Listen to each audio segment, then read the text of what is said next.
자, 이번 시간에는 50페이지에 제3절 권리 행사와 의무의 이행입니다.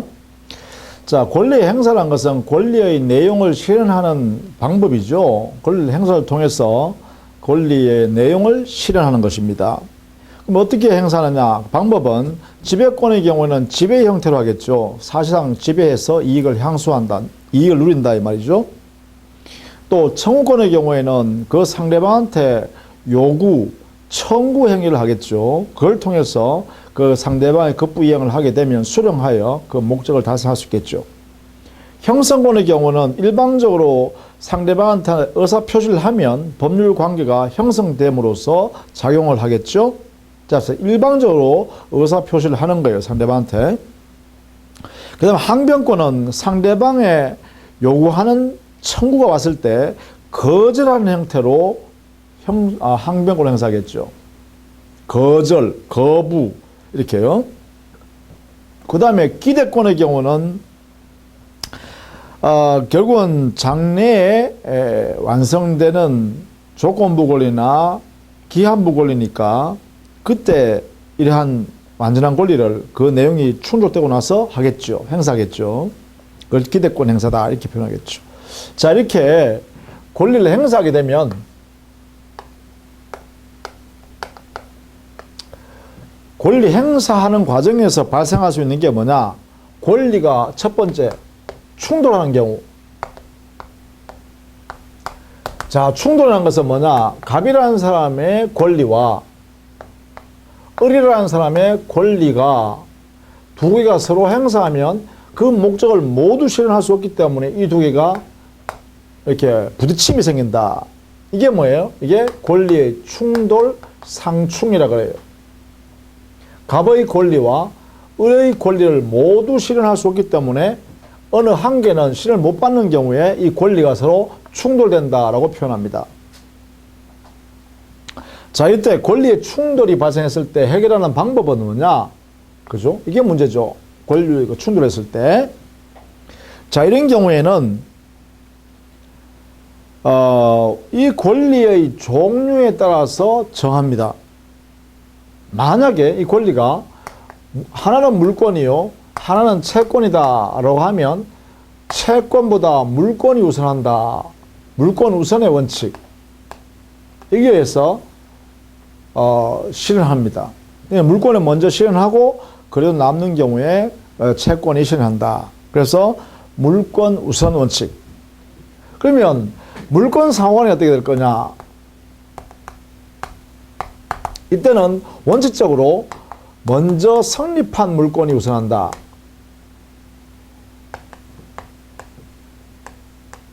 이렇게 해결하고, 다만 그 물권 상호간에 봤을 때 물권이 하나는 소유권이요, 하나는 제한 물권이다라고 하면 이 두 개의 부딪힘일 때는 이때는 제한 물권이 우선한다. 자, 나중에요, 요 제한 물권은 구체적으로 배울 겁니다. 자, 제한 물권. 제한 물권은 말 그대로 소유권을 제한하는 내용의 물권을 말하는데, 지상권, 지역권, 전세권, 유치권, 질권, 저당권, 이런 것들이 바로 제한 물권이 됩니다. 이렇게 지상권, 지역권, 전세권, 유치권, 질권, 저당권이라는 이 6가지의 물권이 소유권을 제한하는 모습이에요. 그러니까 당연히 제한 물권이라는 것은 소유권을 제한하기 때문에 제한 물권이 우선해야겠죠. 요 경우만 그렇습니다. 요 경우만. 그 외에는 먼저 성립한 물권이 우선한다. 그러니까 동일 부동산 위에 1번 저당권, 2번 저당권, 3번 저당권이 있으면 1번이 먼저 성립했으니까 1번 저당권이 우선한다 이 말이죠. 이런 식으로 정한다. 이게 이제 물권에 관한 문제다. 그죠? 물권에 관한 것. 그러면 채권은 어떻게 되냐? 채권. 자, 채권에 관해서는요, 채권 상호간에는 어떻게 되냐? 이게 문제 되겠죠? 자, 채권 상호간에는 채권은 서로 평등이다. 채권은 상호 평등이 원칙이다. 자, 물권에 있어서는 물권 상호간에는 먼저 성립한 물권이 우선한다 했죠. 그러나 채권은요, 평등하다. 선후 관계가 없다. 채권이 먼저 성립했다고 해서 먼저 우선하는 일은 없다. 그런 우선적 효력이 없다 이 말이야. 그래서 평등하기 때문에 만약에 채무자가 그 여러 사람의 채권자 중에 먼저 이행을 해버리면 그 먼저 이행받은 채권자의 채권은 실현돼 버린다는 거예요. 이게 뭐예요? 먼저 이행하면 그 먼저 이행한 것이 우선한다, 그죠?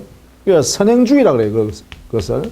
평등하기 때문에 선행주의가 적용될 수 있는 거죠. 그래서 먼저 이행이 되어버리면 그 이행한 것이 유효하다. 선행주의. 이게 원칙입니다. 이 원칙. 자, 이렇게 해결한다라는 것이에요. 자, 먼저 물권과 채권 사이에서는 물권이 우선한다 원칙. 그 다음 물권 상호간에서는 먼저 성립한 물권이 우선하는 것이 원칙인데, 다만 예외적으로 소유권과 제한물권이 이렇게 충돌할 때는 소유권과 제한물권, 이때는 제한물권이 우선한다라는 원칙. 이렇게요. 그 다음에 채권 상호간의 순위는 어떻게 되냐라는 문제가 생겼는데, 이때는 채권은 서로 간에 평등하다. 먼저 성립했다, 나중에 성립했다, 이런 관계에 있어도 그 순위는 평등하다, 동등하다 이 말이야. 그렇다면 먼저 이행되어지는 채권이 실현된다. 그걸 선행주의라고 그래요. 자, 이런 원리에서 정리한다라는 것입니다. 자, 물권과 채권 원칙은 물권 우선. 자, 그럼 이런 원칙에 예외가 되려면 반드시 예외 규정이 있어야 합니다. 예를 들면 물권보다 채권이 우선하기 위해서는 채권을 우선시키기 위한 규정이 있어야 한다 이 말이죠. 뭐 그렇게 해석하시면 돼요. 이게 바로 권리 충돌의 경우의 해석 방법이다, 그죠? 권리 충돌의 경우 해석 방법 이렇게 합니다. 이렇게. 자, 그 다음에 권리가요 경합하는 경우요. 이제 개념적으로 좀 이해를 먼저 해주셔야 됩니다. 권리 충돌은 뭐예요? 갑이라는 사람이 가지고 있는 권리와 을이라는 사람이 가지고 있는 권리가 서로 그 권리를 실현하기 위해서 서로 부딪힐 때, 근데 그 두 개의 권리 모두를 실현할 수 없을 때는 어떻게 어느 권리를 먼저 실현시켜 줄 거냐라는 것을 우리는 우선적 효력에 의해서 그 순위를 정해서 해결한다. 순위를 정했어요. 순위. 이걸 통해서 해결합니다. 이렇게. 근데 두 번째, 권리가 충돌이 아니라 경합하는 경우. 자, 경합이란 것은요, 이런 건 갑이라는 사람이 A라는 청구권도 있고 B라는 청구권도 있어요. 그런데 누구한테? 을이라는 사람한테 이렇게 있어요. 그러면 A 청구권을 실현하든 B 청구권을 실현하든 하나의 청구권을 실현되어 버리면 목적이 달성하기 때문에 나머지 청구권은 소멸해 버립니다. 예를 들면 A 청구권 행사에서 목적을 달성해 버렸다. 목적 달성. 그러면 B 청구권은 소멸해 버려요. 반대로 B 청구권 행사에서 목적을 달성했다. 그러면 A 청구권 소멸해 버려요. 이런 관계에 있는 이 갑의 권리인 A 권리와 B 권리를 말하냐? 경합하고 있다. 이렇게 표현합니다. 경합하고 있다. 이때 우리는 어떻게 하냐? A 청구권 인정할 거냐? B 청구권 모두 인정할 거냐? A 청구권만 인정해야 되냐? B 청구권만 인정해야 되냐? 아니면 A 청구권, B 청구권 다 인정해야 되냐? 이런 문제 생기죠. 이때 이 A 청구권, B 청구권을 모두 인정해 준다. 갑에게는. 그래서 갑은 A 청구권 행사할 수도 있고 B 청구권 행사할 수도 있다. 선택적으로. 이것을 뭐하냐? 경합을 인정한다. 이렇게 표현해요. 경합을 인정한다. 그럼 경합을 인정하니까 갑이라는 주체자는 A 청구권을 행사하든 B 청구권을 행사하든 행사해서 목적을 달성하면 나머지 청구권은 소멸한다. 이렇게 해석하는 거죠. 이걸 우리는 청구권 경합, 권리 경합 이렇게 표현해요. 여기는 청구권 경합으로서의 권리 경합이죠. 이렇게. 자, 이런 의미를 갖는다. 자, 이때 권리의 경합이 아니라 법규 경합 또는 법조 경합이라는 형태도 존재하기도 해요. 이건 어떤 의미냐 하면 어떠한 사실이 존재할 때 이 법적 사실이요, 민사 사실이요, 이 사실이 존재할 때 이 사실을 해결하기 위해서 A라는 법 규정이 있고 B라는 법 규정이 있다. 그러면 이 사실에 두 개의 법 규정이 적용될 수 있는 이러한 경우가 이게 뭐예요? 법규가 경합한다 이렇게 표현해요. 자, 그럼 이거는 어떻게 할 거냐 이거죠. A 법규만 적용할 거냐, 아니면 B 법규만 적용할 거냐, 아니면 두 개 다 적용할 거냐, 이런 문제가 생기죠. 자, 여기에는 A 법규와 B 법규를 비교했을 때 특별한 사정이, 요 안에 있는 특별한 사정이 존재하고 요 특별한 사정이 여기에 포함되어 있으면 요 법 규정을 특별법규라고 하고, 이 특별법규는 우선하여 이 사실에 적용한다. 그러면 이 규정은 적용하지 않겠다 이 말이죠. 이런 것을 말한다.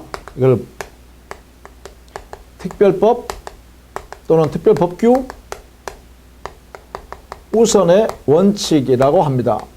이렇게. 즉 특별법규 우선의 원칙에 의해서 법조 경합을 해결한다 이 말이에요. 이렇게요. 자, 요 의미도 알아두셔야겠죠. 뭐 우리가 나중에 배워야 되겠습니다만, 예를 들면 민법 756조에 가면 사용자 책임이라는 규정이 있어요. 사용자가 피용자의 불법 행위에 의하여 피용자가 타인에게 이게 750조에 의한 불법 행위를 저질렀어요. 그래서 이 타인이 손해가 생겼네요. 자, 이때 이 사용자가 이 피용자를 제대로 선임 감독을 제대로 못했다.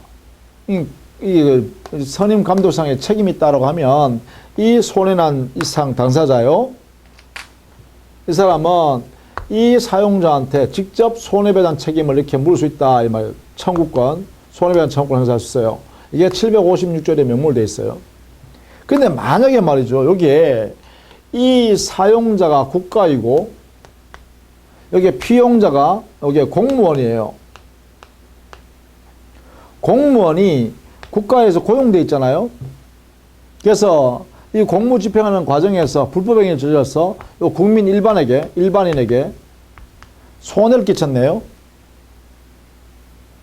그러면 이런 경우에는 우리 법에요, 공무원 이런 행위했을 때는 국가배상법이라는 법 규정이 있네요. 여기에 2조에 국가배상법에서요, 이 타인은 공무원의 과실이 있는 경우에는 이렇게 국가에 대해서 손해배상을 청구할 수 있도록 해놨네요. 요게.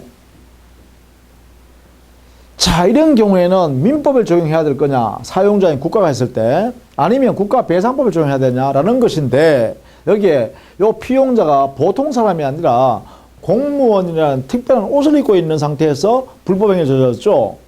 이런 경우에는 요 국가배상법이 바로 특별한 요 옷 입고 있는 요 부분을 규율하기 위해서 여기에다가 조문을 만들어 놨다 이 말이지. 2항에 2조에.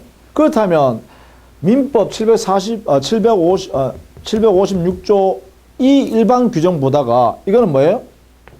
이게 특별법 규정이다 이렇게 해서 할 수 있겠죠. 그러면 어떻게 해요? 이 사건에 만약에 국가에 의하여 고용되어 있는 공무원이 타인 일반 국민에게 불법행위를 저질렀다, 직무집행 과정에서. 그렇다면 이 공무원에 대하여 손해배상 청구하는 것뿐만 아니라 국가에 대해서 손해배상 청구할 수 있도록 국가배상법에 이 원리를 적용해야겠다 이 말입니다. 즉 이 규정이 특별한 내용을 규율하기 위해서 만든 특별한 규정이다라고 해석해야 된다는 것이죠. 그래서 이 국가배상법이 우선 적용된다 이렇게 해석해야죠. 민법 규정에 따라서 적용할 것이 아니라 이것이 적용돼야 된다 이 말이에요. 이 사례에서는 국가와 공무원이 이런 관계에 있을 때는. 그렇죠? 자, 이게 뭐예요? 이게 특별법 우선의 원칙, 이것을 적용한 것입니다. 특별법 우선의 원칙. 어디에서 적용한다고요? 법규 경합 또는 법조 경합일 때는 이게 적용된다라는 것이에요. 이렇게 정리를 좀 해주셔야겠죠. 법규경합, 법조경합에서는 특별법 우선의 원칙에 의하여 그 법 적용을 정한다. 이렇게 정리를 해 두셔야겠습니다. 자, 그것이 여러분 교재는 53페이지에 가면 가운데 양갈로 2번에 법규의 경하 그 부분에서요. 세 번째 줄에 있죠. 예컨대 공무원의 불법행위에 의한 손해배상 책임의 문제는 민법 제756조 이게 바로 사용자 책임 규정이에요. 이 규정과 국가배상법 제2조 공무원의 불법행위에 대한 국가배상 책임이에요. 이게 경합하게 되지만 특별법 해당이 되는 국가배상법이 우선 적용된다. 이렇게 해석합니다. 자, 이게 대표적인 것이니까 꼭 알아두십시오. 이런 내용이 오면 특별법 우선의 원칙에 의하여 국가배상법이 적용된다. 이렇게 해석할 수 있어야 됩니다. 자, 이렇게요. 권리를 행사하는 과정에서요. 이런 문제가 발생할 수 있다는데, 자, 이때 권리 행사는 일정한 제한이 있죠. 한계가 있어요. 권리 행사에는 일정한 한계가 있다. 왜 권리 행사에 일정한 한계가 있을까? 이게요. 권리 행사에 있어서는 일정한 한계, 이 한계라는 것은요, 범위죠. 일정한 범위를 넘으면 안 된다라는 것이에요. 그 범위 설정되어 있는 부분을 한계라 그러죠. 이 한계가 있다. 한계가 있다. 이걸 인정하는 이유가 왜 그래요? 왜 이걸 인정하죠, 우리가? 이거. 왜 행사의 한계를 인정할까? 이것은요, 근거가 권리 자체의 공공성 때문에 그래요. 또는 권리 자체가 뭐라 했어요? 사회성이다겠죠? 사회 속에 있는 권리다 한 거죠. 그러다 보니까 권리를 행사하면서도 사회 구성원 안에서 사회를 해치지 않는 범위 내에서만 가능해요. 사회 자체가 허물어질 수 있는 그런 권리 행사는 인정하면 안 된다는 거죠. 권리가 아무리 인정된다 하더라도. 그죠? 이게 바로 권리의 공공성 또는 권리의 사회성이라는 성격 때문에 일정한 한계가 주어진다. 이렇게 해석하는 거야. 이렇게. 자, 이런 내용이 거기에 마지막 부분에 있어요. 53페이지의 제일 마지막 줄에 보시면 현대적 법치국가 하에서는 바로 권리의 사회성이나 권리의 공공성 이게 먼저 요청되기 때문에 일정한 제한을 할 수밖에 없다라는 것입니다. 이 제한하는 내용이 어디 있느냐? 한계 설정하는 것이 바로 민법 우리 2조의 명문으로 두고 있다 이 말이에요. 권리 행사함에 있어서 일정한 한계를 설정해 놨는데 그것이 민법 명문으로 2조에 두고 있다. 이 2조가 뭐냐? 신의 성실의 원칙이에요.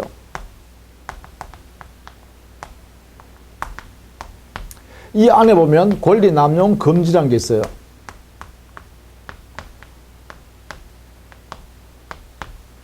권리를 남용하지 마라 해놨단 말이죠. 이렇게요. 이 범위 안에서 권리를 행사해라 이렇게 해놨다는 것이죠. 자, 먼저 54페이지에 가면 2조 신의 성실 법조문이 있죠. 1항. 자, 제2조 1항, 제2조 2항 이렇게 돼 있죠. 자, 제2조 1항 권리의 행사와 의무의 이행은 신의에 쫓아 성실히 하여야 한다. 여기 보면 권리 행사와 의무 이행이 신의 성실에 맞게 해야 한다. 해놨죠? 그 다음에 2항 권리는 남용하지 못한다. 해놨죠? 이게 뭐예요? 권리 남용하지 못한다. 금지한다. 라고 선언해놨죠? 이게 뭐라고요? 신의 성실의 원칙의 내용이다. 이 말이에요. 이 두 가지가. 이게 바로 권리 행사의 한계가 된다. 그죠? 물론 여기 의무이행도 있으니까 의무이행도 신의 성실에 맡겨라 이렇게 돼 있죠. 함께 이렇게 정리하시면 되겠어요. 그럼 여기서 우리 공부해야 될 거 뭐냐? 여기 하면 되고 신의 성실의 원칙 이거부터 먼저 공부를 해야겠죠. 도대체 이 신의 성실의 원칙이 뭐야 이게? 민법 2조에 있는 신의 성실의 원칙이 뭐야 도대체? 자, 권리 행사의 한계로서 민법 2조는 신의 성실의 원칙을 선언했고 그 신의 성실 원칙 내용에 보니까 권리 남용 금지의 원칙까지 포함되어 있다. 이렇게 돼 있죠. 이런 내용을 전제로 해서 여러분이 인정해야 됩니다. 해석해야 되고요. 자, 그러면 이 권리 남용 금지 원칙과 신의성실 원칙, 이것은 넓은 의미에서 신의성실 원칙 안에 들어가는데, 이 신의성실 원칙은 어디에 있는 근거에서 나느냐 이거예요. 그걸 연혁이라 그래요. 연혁. 즉 신의성실 원칙의 근원에 시작해서 지금 현재까지 어떤 방식의 어떤 범위로 어떻게 발전해 왔는지 이걸 쭉 살펴보는 것을 연혁이라 그래요. 원칙적으로 이 권리 남용 금지 원칙 그리고 신의성실 원칙은 어디서? 바로 로마법에서 시작했다는 거야. 로마법. 로마법에서 근거해서 이것이 발전해가지고 프랑스 민법으로 들어오고, 프랑스 민법에서 독일 민법으로 들어오고, 독일 민법에서 스위스 민법으로 들어와요. 스위스 민법. 이렇게 해요. 이런 식으로 발전해 왔다는 거예요. 그 내용도 보면 로마법에서 이게 기원을 찾을 수 있어요. 기원은. 그러면 프랑스 민법에서는 여기는 계약법에서요. 계약법에서 신의성실 원칙을 다루고요. 독일법에서는 채권법 영역으로 확대했죠. 그 다음에 스위스 민법은요, 민법 전반에 대한 원리로서 선언했죠. 우리 민법처럼 말이죠. 우리 민법 2조가 민법 통칙이에요. 민법 전반에 적용되는 내용이에요. 그러니까 재산권뿐만 아니라 가족법에도 당연히 적용된다는 것이죠. 즉 가족권에도 적용된다. 친족권, 상속권에도 신의성실 원칙이 기본적으로 적용받을 수 있다는 것입니다. 의미가요. 그래서 이렇게 발전해 왔다는 거예요. 점점점 적용 범위를 넓혀왔죠. 이렇게요. 그래서 보통 신의성실 원칙은요, 오늘날 스위스 민법에 오면 이렇게 모든 민법에 다 적용될 수 있도록, 민법 전반에 대해서 적용될 수 있도록 이렇게 규정해 놨어요. 그런데 오늘날에 어떻게 되냐? 오늘날에는 이 신의성실 원칙은 이게 민법에만 이렇게 적용되는 것이 아니라 더 나아가서 말이죠. 이것은 연역적으로 보면 더 나아가서 그래요. 공법의 영역에서도 이 신의성실 원칙이 적용된다라는 것입니다. 그래서 심지어 우리는 이렇게 표현하죠. 아, 이게 사법의 원리뿐만 아니라 공법에도 그대로 적용되니까 이 규정은 제왕 규정이구나. 규정 중에 왕이다 이거죠. 그죠? 제왕 규정이다. 아주 포괄적으로 적용되는 그런 규정이다. 이런 이야기예요. 그래서 여기까지 여러분 이해해 두셔야겠습니다. 알아두셔야겠어요. 그죠? 뭐냐면, 자, 여기에 신의성실 원칙이라는 것은 민법 2조에 명문으로 되어 있지만 이것이 오늘날에는 공법의 영역에서도 함께 적용될 수 있는 그러한 성격의 원리다. 라는 것입니다. 이렇게 여러분은 이해해 두셔야겠어요. 그게 연역의 4번에 있죠. 양갈로 4번에 보시면 거기에 우리 민법도 스위스 민법처럼 민법 전반에 대한 원칙으로 선언했고 오늘날에 와서는 모든 법문화 영역, 상법이라든지 노동법이라든지 민사소송법이라든지 세법, 행정법, 헌법 등에도 중시되는 그러한 일종의 제왕 규정이다. 이렇게 놨죠. 이것은 그 뭐예요? 공법의 영역에서 신의성실 원칙은 인정되고 있다. 이런 이야기죠. 이렇게 설명을 할 수 있다. 그래서 바로 밑에 민법 제2조의 기능 해놨어요. 여기에 보면 양갈로 2번에요. 신의성실 원칙은 조리의 내용이다. 그죠? 민법 법원에서 우리 했죠. 민법의 법원. 민법의 법원성을 인정하기도 해요. 신의성실 원칙에서. 그죠? 즉, 신의성실 원칙은 민법의 법원의 기능을 한다. 왜? 여기에 조리라는 세 번째 요 안에 신의칙이라는 것이 들어갈 수 있기 때문에 그래요. 그 다음에 법률행위 해석할 때도 이게 나옵니다. 우리가 나중에 배우는데 법률행위의 해석의 기준이 되기도 합니다. 기준. 여기도 마지막에 보면 신의칙 이렇게 해놨어요. 조리.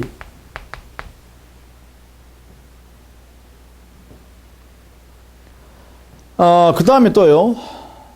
이게 법의 일반 원칙 아닙니까? 일반 원칙이니까 법의 일반 원칙, 즉 통칙적 성질을 갖고 있다. 그래서 뭐예요? 재산권 파트뿐만 아니라 재산법 그리고 신분법에도 적용이 가능하다. 이런 기능을 하는 거죠. 자, 이게 무슨 말이냐면 민법이 존재하는 형식으로서도 신의칙을 인정할 수 있고 하나의 원칙으로서 그죠. 그 다음에 행위를 해석할 때 행위 해석 이때도 신의 성실의 원칙에 따라서 해석해야 된다 이런 이야기겠죠. 또 법의 일반 원칙으로서 모든 제도 운용에서도 신의 성실 원칙이 통칙적으로 적용될 수 있다 그죠. 그래서 재산법에만 적용되는 게 아니라 신분법 영역에서도 당연히 적용될 수 있는 그러한 성격이다. 뭐 이런 기능을 한다는 것이죠.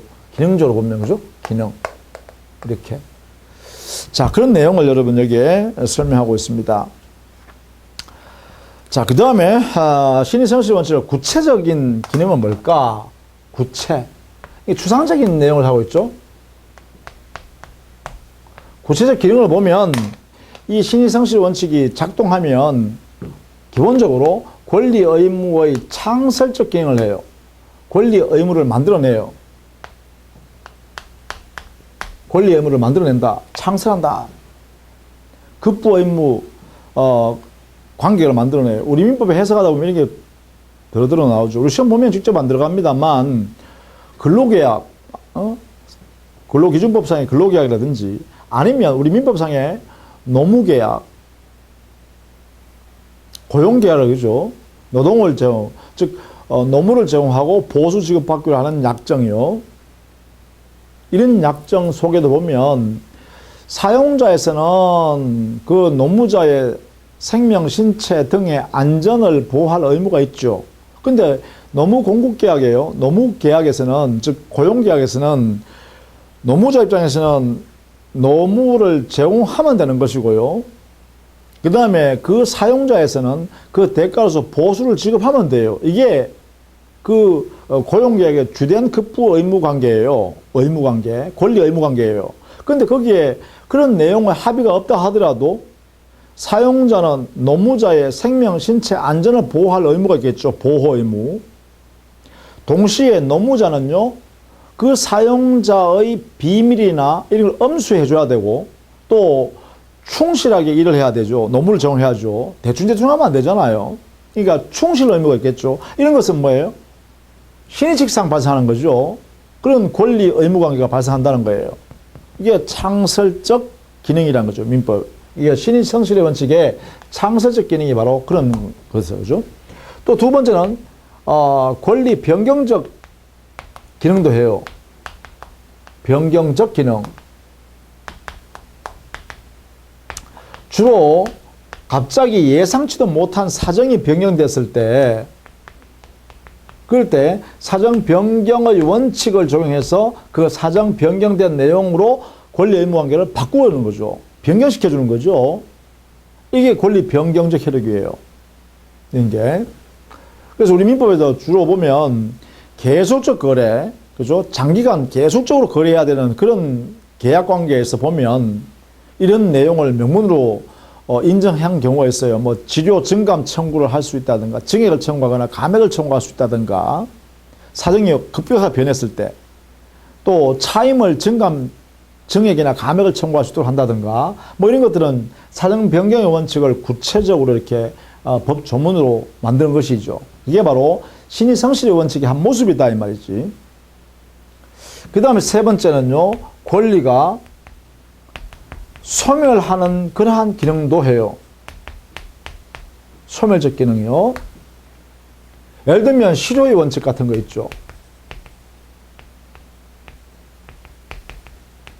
실효의 원칙. 실효. 장기간 권리 행사를 하지 않기 때문에 권리 행사하지 않을 것이라고 의무자가 믿고, 그렇게 의무자가 권리 행사하지 않을 것이라고 믿는 만한 정당한 이유가 있고, 그러한 사유를 권리자가 제공했다면 새삼스럽게 권리 행사한다는 것은 인정할 수가 없다는 거예요. 신의식상. 그래서 그 권리는 실효되었다고 인정할 수밖에 없다는 것이죠. 그래서 권리가 소멸되었다 이렇게 보는 거예요. 이게 또 뭐냐? 바로 민법의 신의성실 원칙에 근거해서 권리가 발생 또는 변경 또는 소멸하는 이런 기능을 구체적으로 해석을 통해서 만들 수 있다 이거죠. 이게 바로 전부 다 뭐예요? 신의성실의 원칙의 적용인 거죠. 구체적으로 당사자가 합의 같은 게 없어도 이런 내용이 만들어질 수 있다라는 것이에요. 자, 그래서 거기에 보시면 56페이지에 가면 권리 변경적 기능에 안에 보면 사정 변경의 원칙을 인정하는 제도가 바로 권리 변경적 기능으로서 신의 성실 원칙의 적용이다 이렇게 이해해야 돼요. 그래서 사정 변경의 원칙은 기초적으로요. 우리 법에는 원칙을 선언한 명문 규정은 없어요. 사정 변경의 원칙 이렇게 해가지고 선언해 놓은 규정은 없어요. 명문으로. 그러나 그 사정 변경의 원칙에는 신의 성실 원칙에 입각해서 만드는 그러한 구체적 규정들은 있습니다. 그것이 동그라미 2번에 있죠. 거기 보면 우리 민법에 이것을 일반 원칙으로 규정한 것은 없다. 그러나 구체적 사안에서 개별적으로 규정을 두고 있는데 예컨대 지료 증감 청구를 한다든가 전세금 증감 청구를 한다든가 차임 증감 청구를 한다든가 등 또 특별법에도 많습니다. 보증금 증감 청구한다든가 이런 게 있어요. 이런 것들이 바로 뭐예요? 사정 변경의 원칙 여기에 해당되는 것이죠. 여기에 해당되는 것이 있다라는 것입니다. 그 다음에 권리 소멸적 기능에 보시면 거기에 대표적인 게 실효의 원칙을 쓰려는데 이 권리를 소멸시키는 제도의 권리 남용 금지의 원칙을 설명하고 있어요. 자, 권리 남용 금지의 원칙 이것은 조금 조심해서 공부를 해야 됩니다. 특히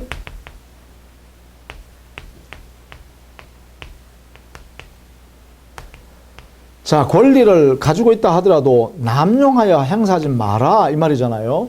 그러면 권리 남용에 해당되려 그러면 어떤 내용이냐? 첫 번째, 권리를 행사했다. 그죠? 권리는 일단 행사했다. 근데 이 행사는 의미가요. 불행사도 권리에 행사해야 되는 거예요. 권리 행사는 행사 또는 불행사를 의미해요. 행사할 수 있음에도 불구하고 행사하지 않는 것이 장기화됐다. 그런 경우에 그것도 하나의 권리 남용에 해당된다고 볼 수 있다는 거죠. 즉 권리 행사나 불행사가 남용에 해당될 수 있는 경우인데요. 이때 남용이란 것은 권리 행사나 불행사가 있을 때 자기한테는 이득이 없고 상대방한테 불리임만 존재하는 경우입니다. 객관적으로. 실질적으로 보면 권리 행사한 주체자, 권리자한테는 아무런 이득이 없고 이익이 생기는 게 없어. 그런데 오로지 그 상대방한테만 손해만 발생하는 경우란 거죠. 그렇다면 이것은 행사하지 않았어야 되는 거잖아. 이런 게 뭐예요? 실질적으로 권리 행사했지만 실질적으로 이득이 존재하지 않는 행사들한 거야. 실질적 평가죠. 이걸 통해서 남용의 여부를 따질 수 있는 거죠. 그런데 더 나아가서 말이죠. 만약에 행사하는 당사자가 만약에 그 상대방한테 손에 끼칠 의도를 가지고 행사할 수도 있잖아요. 이 주관적으로. 이거는 객관적인 것이고요. 객관적인 요소고 이 주관적으로 말이죠. 이 권리 행사는 행사자의 가해 의도, 가해 의사, 가해 목적 이걸 가지고 행사할 수도 있겠죠. 그렇죠? 이 두 가지를 갖추면 당연히 뭐예요? 권리 남용이다 이렇게 해서 할 수 있겠죠? 권리 남용이다 이렇게 행사할 수 있겠죠? 이런 행위 하지 말라는 거야. 자, 그런데 말이죠. 우리 학설과 판례가 두 개가 나눠지는 게 있어요. 즉 권리 남용이라고 하기 위해서는 객관적 요건으로서 권리 행사가 있는데 그 내용을 보니까 실질적으로 평가해 보니까 행사자한테는 이익이 없고 그 상대방한테는 오로지 손해만 발생하는 그런 권리 행사더라 라고 하는 요소가 존재하고 객관적으로 주관적으로 보니까 행사자, 권리자가 가해 의도를 가지고 하더라. 이렇게 되면 권리 남용이다. 이 주관적 요건, 객관적 요건을 다 갖추면 권리 남용이더라. 이렇게 해석하는 것이 판례의 태도다. 이런 거예요. 자, 요거 조심히 알아두셔야 돼요. 객관적 요건뿐만 아니라 주관적 요건을 갖추었을 때 권리 남용의 요건을 갖추었다라고 하는 것이 원칙적인 우리 판례 태도다. 그런데 학자들은 이 객관적 요건만 갖추면 바로 권리 남용에 해당된다고 할 수 있다. 주관적 요건이 있다면 권리 남용이라고 판단하기가 훨씬 더 쉽다. 따라서 뒤바꿔 말하면 주관적 요건이 없다 하더라도 객관적 요건인 권리 행사가 실질적으로 행사자한테는 이익이 없고 오로지 상대방한테 손해가 발생하는 그러한 내용이라면 그것은 권리 남용에 해당된다고 볼 수 있다. 이렇게 해석하겠다는 거야. 학자들은. 그래서 학설은 뭐예요? 학설의 다수 학자들은 주관적 요소요. 행사자의 가해 의도 이게 없어도 권리 남용이라고 할 수 있다.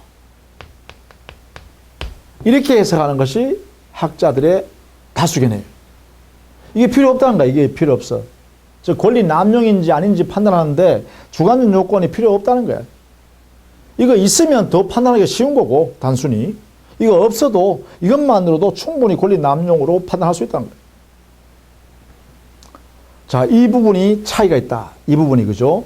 학설은 주관적 요건이 없어도 권리 남용이라고 객관적 요건만 가지고 판단할 수 있다 하는데 반해서 우리가 주류적 판례는요. 객관적 요건뿐만 아니라 주관적 요건. 이거요. 행사자, 권리자의 가해 의도라는 것이 존재해야 주관적 요건이 있어야 권리 남용에 해당된다고 할 수 있다라고 하는 것이 판례 태도예요. 이렇게 두 개를 나누어서 공부를 해 두셔야겠습니다. 자, 이렇게 권리 남용이 됐을 때 이거 하지 말라는 거잖아요. 이런 행위, 그죠? 근데 이 금지를 위반한 경우, 즉 권리 남용 금지 원칙을 위반한 경우요. 위반했다면 어떻게 될 거냐? 권리가 그럼 박탈되냐? 박탈이냐? 아니에요. 금지 원칙을 위반했다고 해서 당연히 권리를 박탈했다라고 하면 안 돼요. 이 박탈하기 위해서는 예외적으로 법 제도가 있어야 돼요. 그래서 권리 박탈이라고 직접 바로 가면 안 된다는 거예요. 권리 남용했다면 권리를 행사하는 당사자 의도를 실현시켜 주지 않을 뿐입니다. 예컨대 지배권을 행사했는데 권리 남용이다 하면 그 지배의 효과로서 이득을 취득할 수 없게 해버려요. 청구권이라면 법의 조력을 받을 수 없게 만들어버려요. 법의 도움을 안 주겠다는 거죠. 청구해도, 청구권 행사해도. 또 형성권은 법률관계를 형성 안 시켜주겠다는 거예요. 항변권의 효력을 인정하지 않겠다는 거죠. 항변권 행사는. 이런 식으로 권리 남용 금지의 원칙을 위반했다면 권리 박탈을 하는 것이 아니라 지배권은 지배에서 이득을 취득하지 못하게 하고요. 청구했을 때는 법의 조력을 인정하지 않아 버리고요. 그 다음에 형성권 행사할 때는 형성을 시켜주지 않습니다. 그 다음에 항변권을 행사했을 때는 이때는 거절의 작용을 인정하지 않습니다. 이런 불이익을 주는 것이지 권리 박탈이 아니다. 조심해야 돼요. 이렇게 한다. 이것이 이제 권리 남용 금지의 원칙의 효력이다. 그죠? 이것이 바로 여러분 교재에서는 58페이지 가면 거기에 시카네 금지의 원칙, 이게 바로 시카네가 뭐예요? 독일법에 있는 판례 원리죠. 즉 오로지 상대방을 피해를 줄 의도를 가지고 권리 행사하는 거예요. 이걸 시카네라 그래요. 오로지 타인에게 가해할 목적을 가지고 권리 행사하는 것을 시카네. 그리고 그러한 행위 하지 마. 이게 시카네 금지. 이것이 발전해서 권리 남용 금지의 원칙이 만들어진 거죠. 그래서 그 예가 양갈로 2번에 적용 사례 판례가 있죠? 여기 있습니다. 자, 그 밑에 동그라미 4번에 보시면 거기에 3번과 4번 있죠? 요 3번과 4번을 봐두시면 되겠습니다. 거기에 보시면 3번에 보시면 권리 남용의 요건, 여기에 잘 봐두십시오. 거기 보시면 주관적 요건만 중심으로 보세요. 주관적 요건. 즉 시카네와 같은 주관적 요건, 가해 의사 목적, 가해 의사나 가해 목적이 있어야 되는 것인가? 여기에 대해서는 우리 통설이 그것은 요건이 아니라고 한다. 다만 판례는 주관적 요건을 갖추고 있어야 한다는 것이 원칙이다. 그 다음에 동그라미 4번 권리 남용의 효과. 여기는 기형 동그라미, 니은, 디귿, 리을 동그라미를 봐두십시오. 당연히 권리를 박탈하는 것이 아니라 이렇게 청구권 행사하면 그 조력을, 법의 조력을 주지 않겠다는 것이고, 형성권 행사할 때는 효력 발생을, 즉 법률 관계 형성이 안 된다는 것이죠. 따라서 당연히 권리를 박탈하는 것은 아닙니다. 다만 권리 박탈하려고 하면 법에 제도가 있어야 합니다. 그죠? 그것이 거기에 있어요. 그래서 요 내용을 여러분이 이해를 해 두시고, 그 판례는 뭐 역시 요 좀 설명한 요 부분입니다. 그죠? 그 밑에 있는 판례, 그죠? 권리 행사가 권리 남용에 해당되는지 여부는 주관적 요건의 요부, 필요하냐, 필요하지 않느냐, 여기에 대한 논의입니다. 자, 그렇게 보시면 되겠고, 59페이지에 실효의 원칙. 자, 거기에 의 한번 보세요. 자, 권리자가 권리 행사를 장기간 행사하지 아니하여 상대방에게 앞으로 그 권리를 행사하지 않는다는 확신을 주었고, 상대방이 그 확신한 데 대하여 상당한 정당한 근거가 있다면 그 후에 느닷없이 새삼스럽게 권리자가 권리를 행사한다는 것은 신의 측에 반하기 때문에 권리 실효되었다라고 해석하는 원리, 이것을 실효의 원칙이다. 결국은 신의 성실의 원칙의 파생 원칙이죠. 이렇게 해석할 수 있겠죠. 자, 이렇게 우리 판례도 실효의 원칙을 뭐 속권뿐만 아니라 여러 군데 인정하고 있죠. 그런 예를 여기에다 지금 쭉 살펴보고 있는 것이죠. 그래서 60페이지에 가면 신의 측의 위반 효과 보세요. 신의 성실 원칙을 위반했을 때는 권리 행사가 신의 측에 위반한다면 권리 남용의 효과가 된다. 그죠? 권리 남용에 대해, 그죠? 여기에 해당되는 거죠. 그 다음에 만약에 의무 이행을 신의 측에 반하면 의무 불이행으로서 채무 불이행이 되겠죠? 이렇게 해석하면 되겠죠? 그래서 61페이지에 가면 신의 성실 원칙의 파생 원칙을 일반적으로 정리해 놨습니다. 실효의 원칙, 사정병의 원칙. 금반의 원칙이란 것은 말한 것에 반대되는 행위였기 때문에 신뢰를 위반한 거죠. 말했기 때문에 말을 들은 사람 입장에서는 그 말대로 믿었을 거 아니에요. 그런데 느닷없이 다른 행위를 해버리면, 말한 것에 반대되는 행위를 해버리면 상대방의 신뢰를 깬다 이 말이죠. 이게 바로 금반은 원칙이라고 그래요. 말한 것에 반대되는 행위를 하지 마라, 금지하는 원칙이에요. 그런데 그걸 했다면 바로 신의 측에 반하는 행위죠. 이걸 뭐 에스토펠이라고도 합니다. 자, 같은 의미로 보시면 되겠고요. 클린 핸즈, 이것도 뭐냐면 깨끗한 사람만이 자기 주장을 할 수 있다는 거죠. 손이 깨끗해야 자기 깨끗한 손을 가지고 야, 나는 깨끗하기 때문에 나는 이런 권리를 주장하고 이런 의무를 부과한다 이거죠. 근데 더러운 손은요, 더럽기 때문에 상대방한테 권리를 주장하면 안 된다는 것이죠. 이것도 역시 뭐예요? 그래, 신뢰를 줘야 된다는 것이죠. 믿음을 줘야 된다는 것이죠. 그런 면에서 클린 핸즈 원칙도 역시 뭐예요? 신의 성실 원칙의 하나의 파생 원칙으로 이렇게 볼 수 있겠다, 이래 되겠죠. 자, 그 다음에 그 밑에 권리의 보호는요, 국가의 제도, 법 제도에 의해서 권리가 보호돼야 돼요. 왜냐하면 권리의 성격이 뭐라겠어요? 그 본질이 법에 의하여 보호되는 힘이라 했잖아요. 그러니까 법에 의해서 조력을 받아야 돼요. 그래, 법적 구제는 그래요. 공권력에 의한 구제가 이루어져야 되겠죠. 그걸 우리는 공적 구제라 그래요. 그래서 62페이지에 가면 공적 구제제도, 국가 구제제도를 정해놨죠. 재판제도, 강제집행제도, 조정제도, 중재제도 등을 들 수 있다. 이거죠. 그 다음에 사력구제, 자력구제 또는 사력구제, 개인의 힘에 의해서 자기 권리를 보호받는 방법인데, 정당방위, 긴급피난, 자력구제 이런 걸 들 수 있습니다. 정당방위나 긴급피난은 불법행위에 규정을 두고 있어요. 불법행위에서 규정되어 있으니까 우리가 나중에 불법행위 할 때 잠깐 살펴보도록 하겠습니다. 그 다음에 자력구제는요, 점유자에게 스스로 자기 물건, 점유하고 있는 물건을 누군가 침탈해 갈 때 그것을 되찾을 수 있도록 그 자리에서 현장에서 되찾을 수 있도록 하는 그 개인의 힘, 그것을 인정하는 것이 자력구제죠. 이것은 점유권에서 우리가 살펴볼 수 있습니다. 그래서 사력구제인 스스로 힘에 의해서, 개인의 힘에 의해서 자기 권리를 보호받는 방법은 우리 법상 불법행위 영역에서 정당방위와 긴급피난제도가 있고, 점유제도에서 자력 구제 제도가 있습니다. 이 세 가지를 각각 그 부분에서 우리가 살펴보도록 할게요. 자, 이렇게 해서 권리와 의무 그리고 행사 이런 내용들에 관련해서 정리를 했습니다. 자, 다음 시간에는 그 권리를 가지는 사람, 사람에 대한 공부를 하려고 그래요. 권리를 가지는 사람, 이걸 권리 주체라고 하는데 거기에 대한 다음 시간부터 정리하도록 하겠습니다. 자, 수고 많으셨습니다.